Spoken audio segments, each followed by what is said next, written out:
Hi, my name is Trey Bing. I work on the QlikMaps product team at Analytics 8.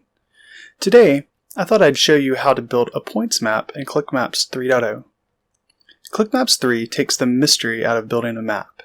With a few mouse clicks, you can build very detailed maps without ever writing a single line of code. That said, sometimes we need to write code to get the customized map we're looking for, and QlikMaps 3.0 gives you the same flexibility to customize you've come to expect, but has added templates to make getting started even easier. Instead of talking about it, let's just build a map.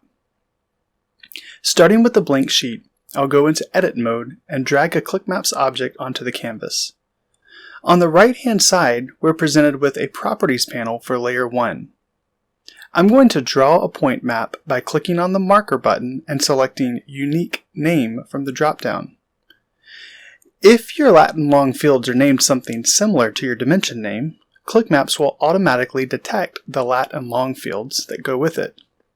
We'll see this happen later in the video, but in this instance, the Latin long fields are just called latitude and longitude. Not very creative, I know. But since latitude and longitude don't have the word's unique name in it, we'll have to select them, but that's easy enough. You can see with those few clicks we're shown a points map for unique name. But not only are the points shown on the map, very basic pop-ups have automatically been created also. If all you wanted was a points map, you're done. But my guess is you're watching this video expecting a little more. If points are going to show me where something is on a map, we should also use the space to show what is happening at that location. With a points map, we have many simple configuration options to tell a location's story. First, let's configure the size of the points to be based on the sum of receipts. We can do that by verifying that the sum is highlighted in the size header and receipts is selected from the drop-down. From that one selection, QlikMaps makes 3 changes to your points map. First, the points are scaled by the sum of receipts that are associated with each location. QlikMaps has also updated color so that the darker points represent a larger sum of receipts. Third, QlikMaps has updated the pop-ups with the values for each expression. Now we'll have plenty of opportunity to change all this later. QlikMaps is just giving you a quick start to show you what's possible. For now, let's look at some other options under size. If we select a different aggregation method, like count, the map will update and scale the points accordingly. You can see that in count, the points have gotten rather large. The scale can be changed by expanding the size header and using the slider to adjust point size and the variance over the set. This can greatly improve the look of a map where points are in close proximity and overlap. We can customize further by selecting the gear icon and changing the way each size point is placed in a scale bucket. More information about these buckets can be found in our knowledge base, but for now I'm going to select quantile, which will place all 89 points on the canvas in 10 different buckets, where each bucket has 9 points. With all the flexibility available in drop-downs, there will be times when the only way to get the look you want is by writing your own expression. To do this, select Use Expression from the Size drop-down. Now, by default, QlikMaps is going to show you the expression currently being used. This makes modifications extremely simple. In this example, we're adding a set analysis modifier to only show receipts that are greater than 20,000.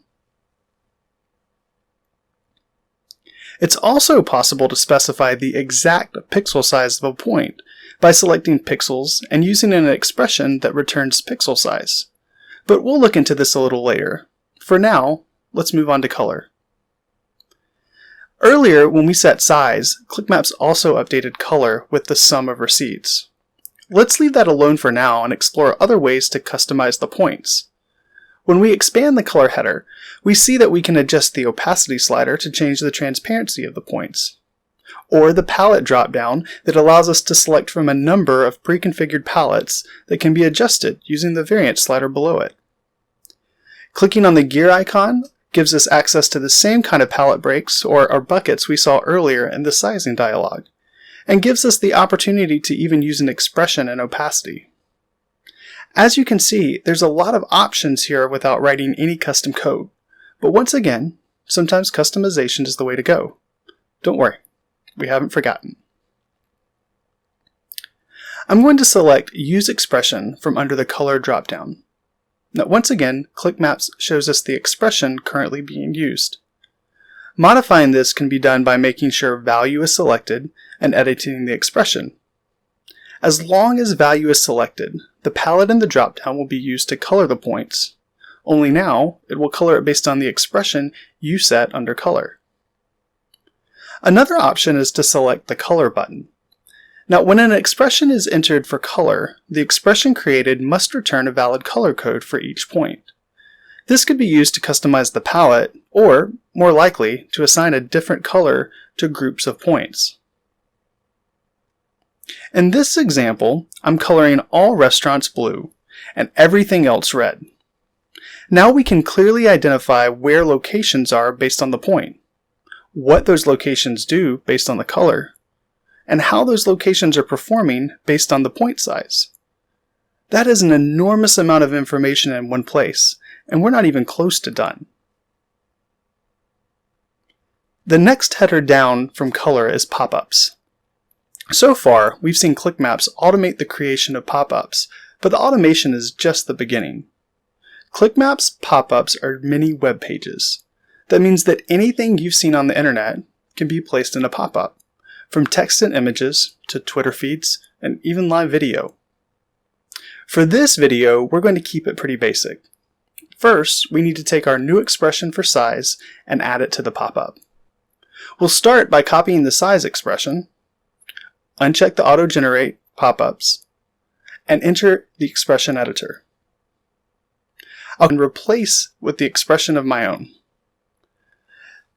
This creates a basic pop-up that tells me what I need to know about a point, but remember, there's a lot more you can do. Check out some of our other videos for more examples of some really amazing pop-ups. Next on the list are settings for borders. Borders are one of my favorite ways to put a polished look on a map. I like the look of the border at 2 shades darker. This defines the point even if the opacity of the interior of the point is set low.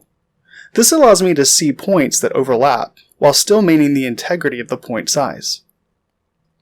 The border width and opacity sliders modify the traits of the border to add a finished touch. A neat trick I use from time to time is setting the border to 0. You can see that when zoomed out, you get a dodge burn look to show areas of high density without worrying about location of individual points. That said, this is not a good replacement for proper handling of high volume overlapping points. Check out some of our bending videos if that's an issue that you're currently working through. For now, I'm going to set the width of the border to 2 and move on. The next 3 headers for spider plots, radial plots, and drilling are best shown when there are multiple layers on a map. So let's leave them alone for now and create another layer. This will be a great opportunity to show you another way to represent points on a map. Closing the unique name layer, I'll expand layer 2 and select marker. Instead of unique name, I'll select salesperson name. Notice that in this instance, QlikMaps did not ask me for a lat and long field. That's because the field names salesperson lat and salesperson long were close enough to the name of the dimension that QlikMaps could auto-detect the field. You can see that by clicking on the dimension header and selecting the gears. Now, while we're here, let's go ahead and update the layer title to salesperson. We can see that QlikMaps has created the blue points on the map and generated a pop-up for salesperson. This time though, we don't want the salesperson to be represented as a blue bubble, but instead as an image. When the image type is selected, QlikMaps uses a green check mark to identify the marker. That image can be changed by pointing to any other image that the QlikSense server has access to. In this example, I'm using one that's freely available on the website iconfinder.com. Images can be scaled just like bubbles, But in this case, I want the image to be 35 pixels by 35 pixels. Under size, I'll select Use Expression, select Pixels, and enter 35. That makes it much easier to see our salesperson icon in relation to the bubbles for unique name. Now, pop-ups or images are the exact same as they are for bubbles, so we're going to skip over creating custom pop-ups and move directly to spider plots. Spider plots let us draw relationships between points that we already have in our data. I'll click on the spider plot heading and select Unique Name from the Related Layer dropdown. Now, if we click the spider plot button on the map and select a salesperson, spider lines will draw to every unique name associated with that salesperson. Now, where spider lines draw associations that are in the data model, radial plots group points together spatially. If I expand the radial plot header and click the dropdown, I'm presented with three different options. Fixed allows me to define the distance from a point to draw radials, for example, one radial at 1 mile, a second radial at 3 miles, etc. The quantile by marker type groups points into buckets. For example, if I have 100 points and I choose to draw 10 radials, 10 points would be within each radial. The quantile by KPI works similarly to the quantile by marker, except this time you can group by an expression, like sum of sales, instead of the count of points. A lot more information on radials is available on our knowledge base. In this example, I'm going to pick quantile by KPI, use the slider to select 2 radials, and add an expression to the radial pop-ups, so that I can see the total number of receipts assigned by each radial. Once configured, I can select the radial button and pick a salesperson. The radials are drawn by clicking on them, and I get a count of points and a sum of sales over the salesperson. The last header for a points map is drilling. Drilling is better illustrated in a multi-layer polygon map, so I highly recommend you watch the video How to Build a Polygon Map to see the full effect. That said, if you let me show you one more point type, we can use some of the settings in the drilling caption to interactively show labels on the map. I'm going to close the salesperson header and create one more layer. This layer will be a marker type with salesperson as the dimension, but under type, I'm going to select HTML. Think of this as a persistent pop-up. Anything you can do in a pop-up can be done as a point on the map. In this instance, we've overlaid the name of the salesperson over the image used for the location of the salesperson. The problem is, labels are often too big to stay on a map, and it makes more sense to give the end user the ability to turn them on and off only when necessary. We can do this by clicking on the drilling header and selecting the gear icon. I'm going to replace on in the show hide with hidden. This hides the layer by default, but makes it accessible in the layer control.